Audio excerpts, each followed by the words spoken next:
Naging masigabo ang mga kaganapan kagabi sa Malacanang kung saan masayang nakipagkantahan sina Pangulong Ferdinand R. Marcos Jr. at First Lady Liza Araneta Marcos sa ika-4 na konsyerto sa palasyo. Ito ay bilang parangal para sa mga Filipino healthcare workers hindi lang sa bansa, pati na rin sa ibang panig ng mundo. Ayon sa mga healthcare workers, isang karangalan na maimbitahan sa katulad na okasyon sa palasyo para bigyang pugay ang lahat ng kanilang mga sakripisyo. It's a form of or a way of relaxation for us, especially for me.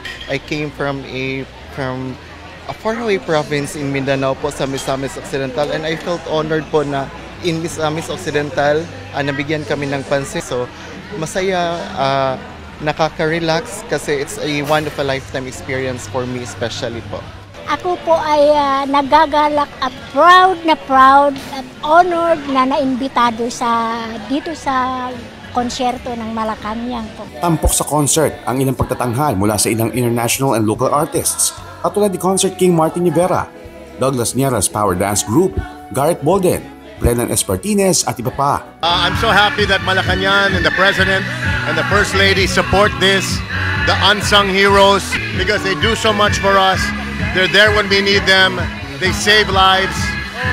There's just so many things that we can say, but let's do something na lang.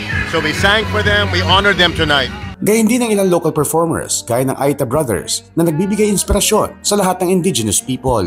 Maliban sa pagbibigay ng parangal sa mga kababayan nating health workers, layon din na nasabing aktibidad na i-highlight ang mga bago mukha ng local artists sa buong bansa. Isa pong malaking karangalan na makapag-perform po dito sa palasyo ng Presidente, and matagal ko na pong pinapangarap talaga na makapaghandog ng isang presentasyon kung ano ang aking talento.